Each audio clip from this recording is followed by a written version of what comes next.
सेवा करने में केवा केवा कर रही बैठी बैठी। फिर से बोलो, खड़ो पेंता, खड़ो पेंता, फेरो दाहिना। ऐसा जरा कभी नींद तो भाग जाए। और तालियां बजाएं एक बार जोरदार। अब तालियां क्यों बजवाई गई?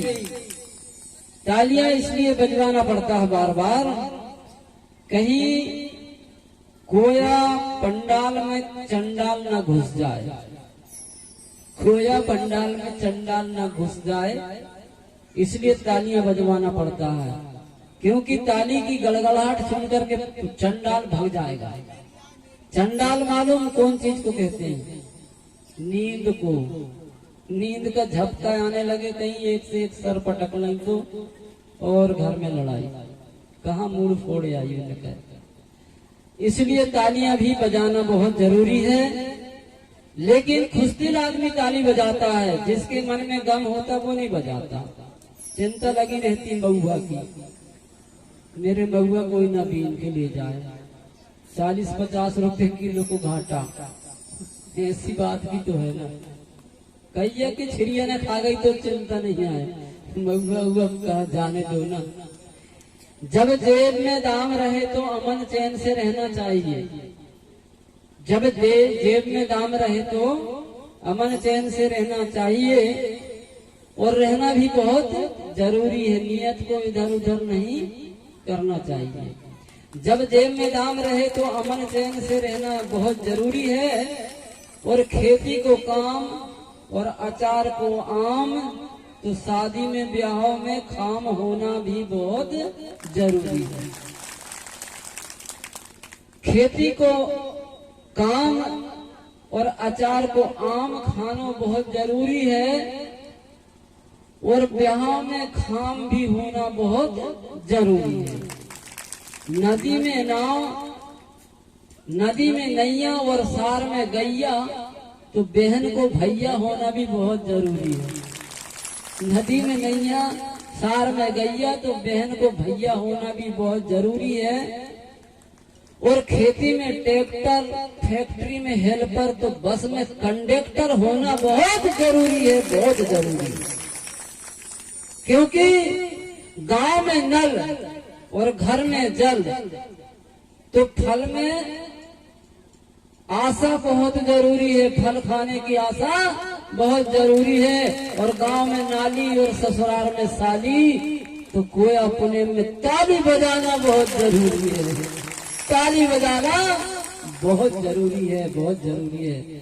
ठीक है, आए हुए अतिथियों को मेहमान कहते हैं, और बढ़ाए कुल को उसे सम्मान कहते हैं। लगाए जो धन को धर्म में, उसे धनवान कहते हैं। और अपने धर्म को जो ना माने उसे बिल्कुल बेईमान कहते हैं।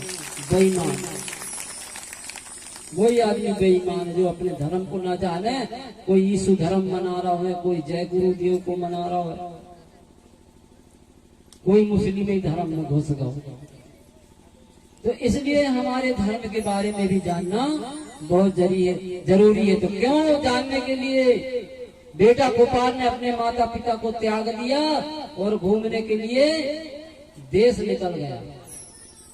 अनेक देश की रचना देख रहा है, जाकर के वहां घटना देख रहा कि यहाँ क्या हुआ होगा।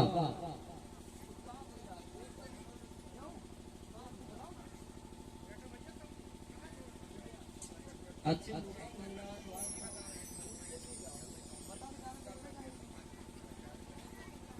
चलिए, किसी ने कहा है, गायकों ने भी कहा है और सुने भी सब लोगों ने, लेकिन अब हम और सुना रहे हैं। वो जाकर के कौन देख रहा है? बेटा गोपाल क्या देख रहा है? जगह जगह तलाश रहा। नरवा कोट गया, पूर्वा कोट से नरवा कोट गया, फिर हिरवा कोट गया, और फिर इधर लंका कोट भी गया। कैसे गया? अरे कीला भाई रे बिरान, जाके देखता हूँ वहां पर, तो उसके आंखों में अंधेरा आ जाता है कि हाय हाय क्या हो गया, भगवान बड़ा देव। आज मेरे ही गणराज की दशा बदल गई। लेकिन यहाँ भी आकर देख रहा हूँ तो मेरे नाना की दशा भी बदल गई। क्या हो गया? सोने सोने बंगला किला महल अटारी दिख रहे हैं, घोड़े घुड़साल में नहीं दिख रहे, कहाँ चले गए? इस प्रकार से वह पछता रहा है। अरे किला भाई रे वीरानी सुन पड़े बंगला, किला देखा रे वीरानी सुन पड़े बंगला, किला देखा रे वीरानी सुन पड़े बंगला, भैया किला देखा रे वीरानी सुन पड़े बंगला।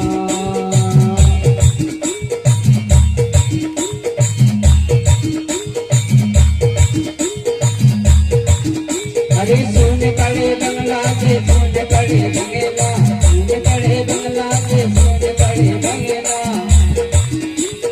हीरा लगा दे दीवानी सुन पड़े बंगला, हीरा लगा दे दीवानी सुन पड़े बंगला।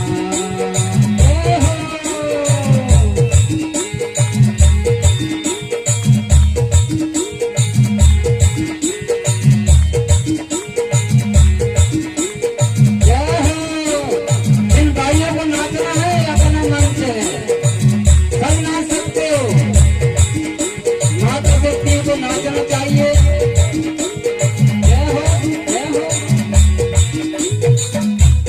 सुन पड़े बंगला दे सुन पड़े बंगला, सुन पड़े बंगला दे सुन पड़े बंगला, अरे नाना नाना नी देखा सुन पड़े बंगला, नाना नाना नी देखा सुन पड़े बंगला।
घूम घूम करके देख रहा है और वहाँ की जनता का निरीक्षण कर रहा। कहता है कहाँ गए महल किला रूठे दरवाजा, कहाँ गए महल किला रूठे दरवाजा, बिगड़ गए राजपाट कोई नहीं राजा, भैया राजा ना रानी दिखाई सुन पड़े बंगला, राजा ना रानी दिखाई सुन पड़े बंगला,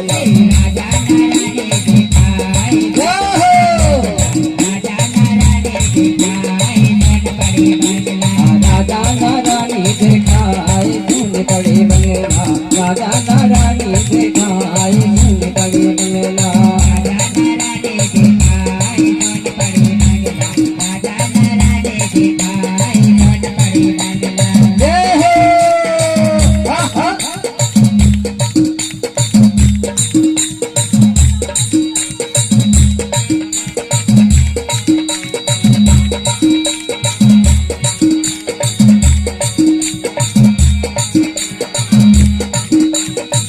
पछताता जाता है बेटा और क्या करता है, कहाँ गए नाना नानी कहाँ मामा मामी, कहाँ गए नाना नानी कहाँ मामा मामी, कहाँ गए नाना नानी कहाँ मामा मामी, कहाँ गए हाथी घोड़ा सूरी राजधानी, भैया मेला लागे रे बेधान सुन पड़े बंगला अरे कीना लागे रे तेरा में सुन पड़े बंगला राजा रानी दिखाई सुन पड़े बंगला जय हो आहा आहा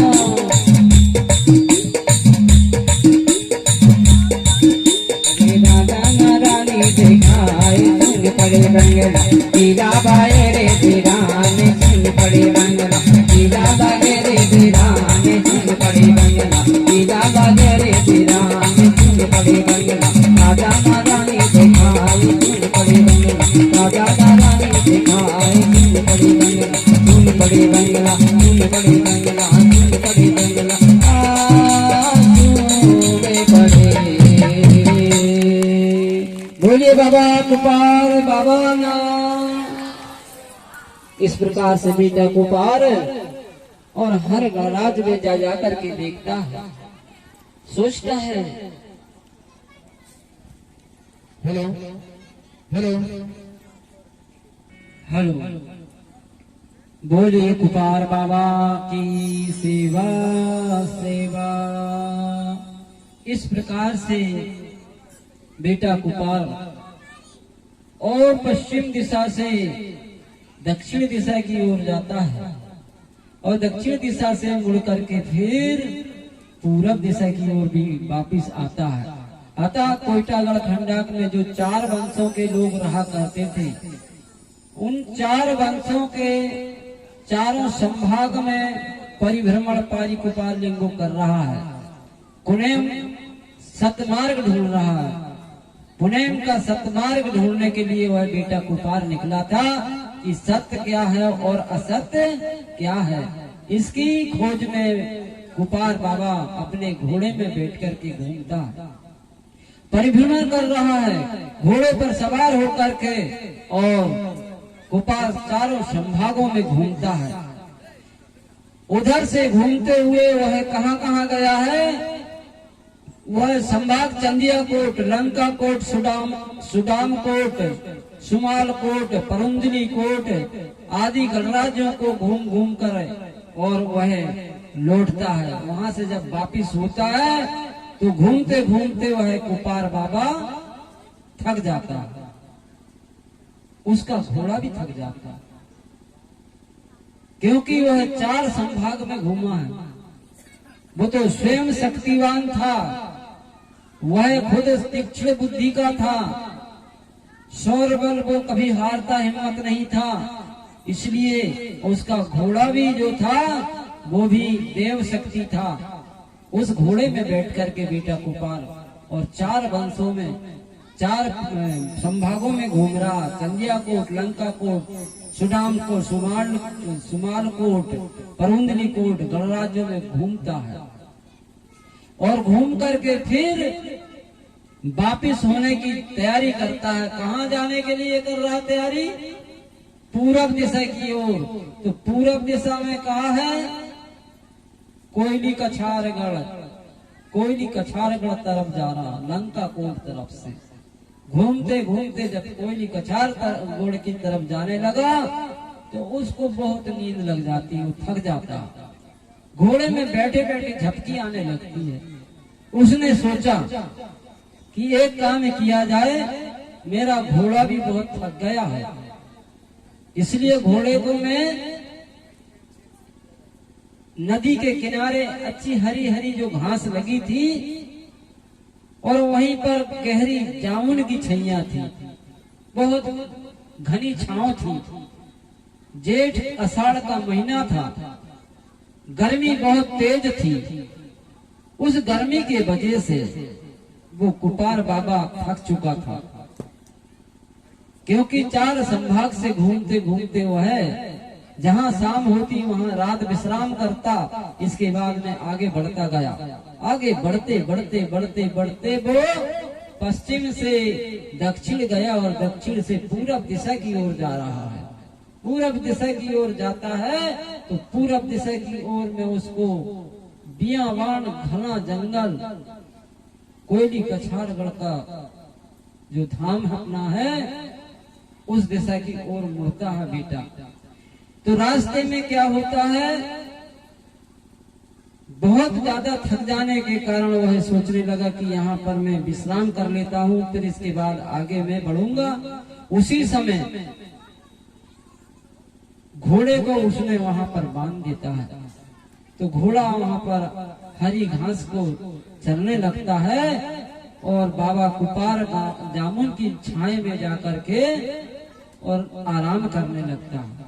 आराम करता है, जैसे ही उसने सिर जमीन पे रखा तुरंत उसको गहरी नींद लग जाती है।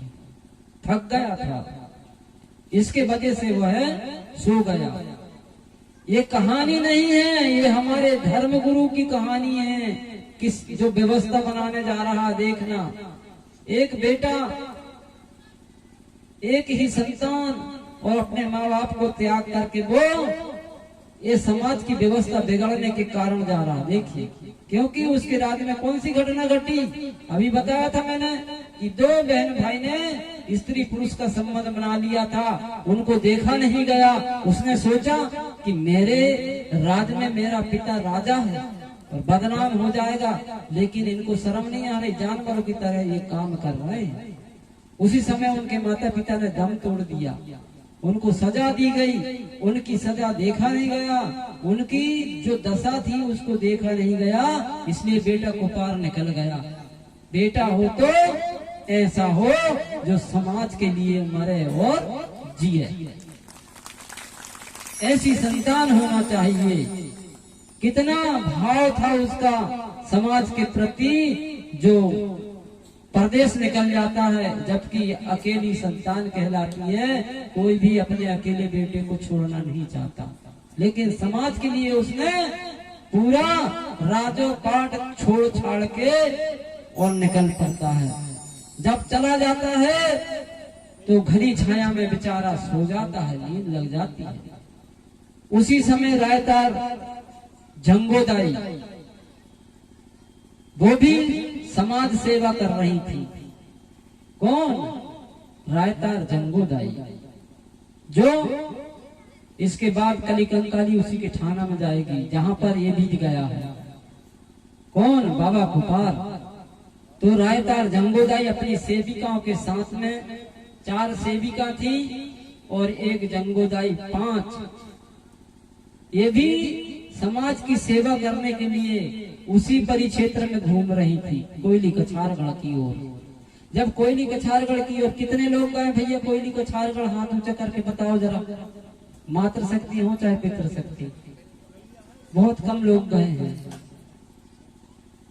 वही हमारा तीर्थ स्थल कहलाता है। हमारे मुख्य 3 स्थान है तीर्थ स्थल।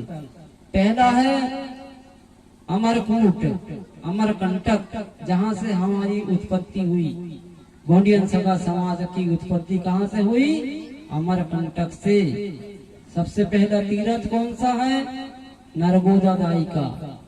दूसरा कोयली कछारगढ़ और तीसरा टेंकमढ़ी, जहां के राजा शंभू शेख बाबा। ये हमारे मुख्य तीर्थ हैं 3। इनको जाइए, दूसरे जगह जाने की जरूरत नहीं है। इस प्रकार से जब कुपार बाबा को नींद लग जाती, गहरी नींद में वह जामुन की छांव में सोया रहता है, और उसी समय रायतार जंगोदाई अपनी सेविकाओं के साथ बस्ती के आजू बाजू, जैसे आंगनवाड़ी की महिला रहती है ना, आंगनवाड़ी कार्यकर्ता, उसके साथ में गांव की महिला भी जुड़ी होती है। तो वो कोई भी मीटिंग में जाती हैं तो एक साथ जाती हैं। ऐसा ही वो भी कुछ कार्य से जा रही थी और उसी रास्ते से जा रही थी। बड़ा बियाबान जंगल था जहां बेटा कुपार सोया था। उन्होंने देखी कि यह किसका पुत्र है, नौजवान है, किशोर अवस्था का है, यह यहाँ आकर क्यों सो गया? क्या हो गया बहनों? रुक करके थम करके देखती हैं, सबकी सब महिला वहां रुक जाती हैं। चिड़ी चाप कम्मे के, एकदम कम्मे के मनता, उनका बिल्कुल हल्ला नहीं कर रही है, खड़ी हो जाती हैं और हाथ जोड़ के सोचती है कि भैया ये तो कोई राजा महाराजा का बेटा है, इसके घर में कोई विवाद हो गया होगा इसलिए ये बाहर आ गया है। ऐसे करके सोचने लगी तो एक महिला कहती है, काय बहना इसको जगा दें क्या, इसकी नींद खोल दें क्या। दूसरी कहती है नहीं, इसकी नींद नहीं खोलेंगे नहीं तो हमको पाप लग जाएगा, जबकि हमको पाप लगता ही नहीं है। तीसरी कहती है नहीं बहनों, इसको जगाना बहुत जरूरी है, नहीं तो जंगल का कोई पशु आ जाएगा, कोई जानवर आ जाएगा तो इसके साथ धोखा हो सकता है, क्योंकि यह बेचैन नींद में सोया है, इसके लिए इसको जगा देना बहुत जरूरी है। इस प्रकार से बहनों में बात हो रही, सभी बहन देखती हैं। चौथी कहने लगी, ए बहनों एक काम करते हैं, हम जंगली गीत गाएंगे, जंगली गीत गाएंगे तो आवाज हो जाएगा, तो आवाज सुन करके यह जाग जाएगा, फिर जो चर्चा करना है वो हम इससे पूछ लेंगे। ऐसे करके वो और क्या गा रही है देखो, गीत गाती है वो, उसको जगाती है गीत गा करके।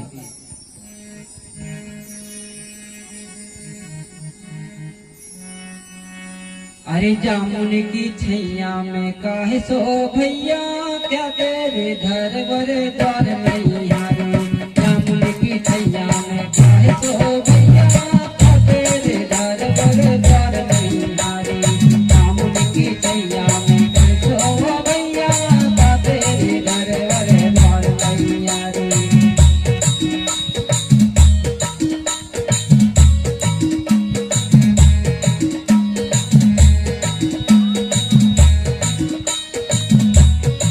ऐसे देहाती गीत गा रही हैं, कह रही हैं, गर्मी में पैन परत नहीं हारे, गर्मी में पैन परत नहीं हारे, का तेरे घर घर दूर नहीं हारे।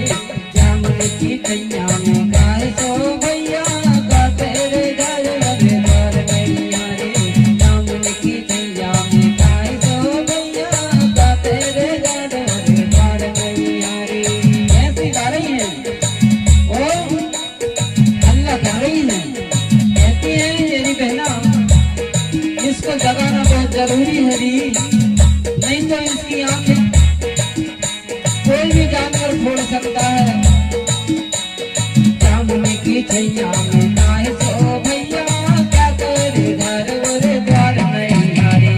जामुन की छैया में काहे सो भैया, क्या तेरे घर वर द्वार नहीं हारे। गर्मी में फैन परत नहीं हारे, गर्मी में फैन परत नहीं हारे। अरे मेरे भैया परत नहीं हारे, परत नहीं हारे। जामुन की छैया में काहे सो